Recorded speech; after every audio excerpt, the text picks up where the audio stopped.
Hello, my friends. This has been a really tough week. We have a lot of big feelings. There's a lot going on.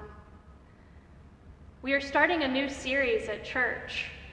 We're starting to talk about home, and I know you feel like you've had enough at home time. But together, during our children's messages, we're going to be going through each room of the house to talk about what it means to be a part of God's family and to live at home with God.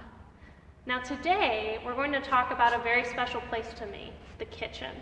Now when I was growing up, we lived in the same house for 10 years, and we moved in, and I swear we had the ugliest kitchen in the whole world. And we had the ugliest kitchen in the whole world for 9 years. We didn't renovate it. When you renovate in your home, it means that you're changing the surfaces, you're maybe getting a new fridge or a new dishwasher so that things match or things work better. But the person that chose all of the finishes for our kitchen did not do what I would call a very good job, because you see, the floor was pink like this paper, and all of the accents were blue like this Bible, and the wallpaper was this giant bunch of flowers and feathers that were all different colors that didn't match the pink or the blue, and it made no sense. And on top of that, a lot of the things in the kitchen did not work. The fridge didn't work very well, the stove didn't work very well, and above all else, the dishwasher always had a problem. But we never got around to renovating it until the very end, because it was just easier to not renovate it.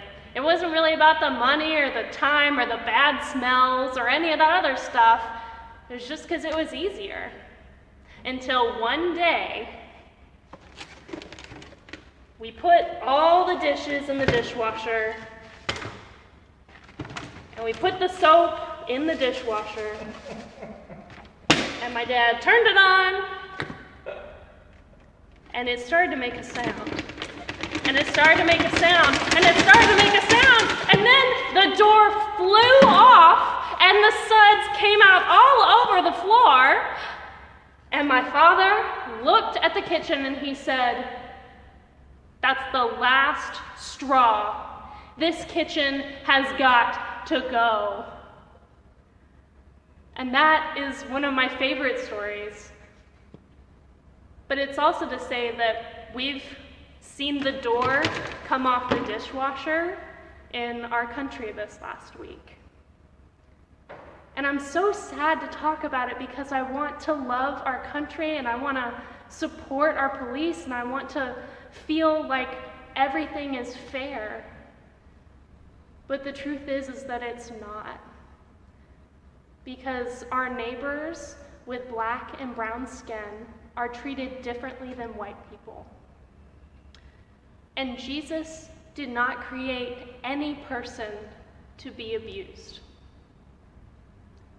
So we as the church and people that have seen that this is wrong are getting together and they're making noise and they're out in the streets and they've made signs because we want change.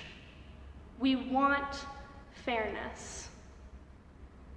And I know you've seen some of this. I feel scared and I feel angry and I feel sad.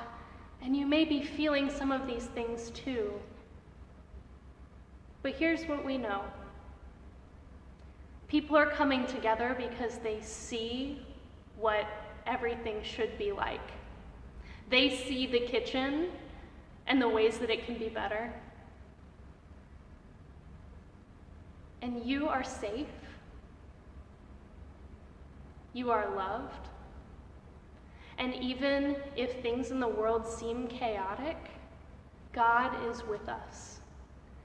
And we know especially that God is with us because people see the change that needs to be made. And we are going to renovate. We are going to change every surface. We are going to rearrange all the furniture in our spiritual house and our country until everyone until Black people and brown people have all the same opportunities to be well and loved as white people do. And at Trinity, that's what we believe in. Thanks be to God.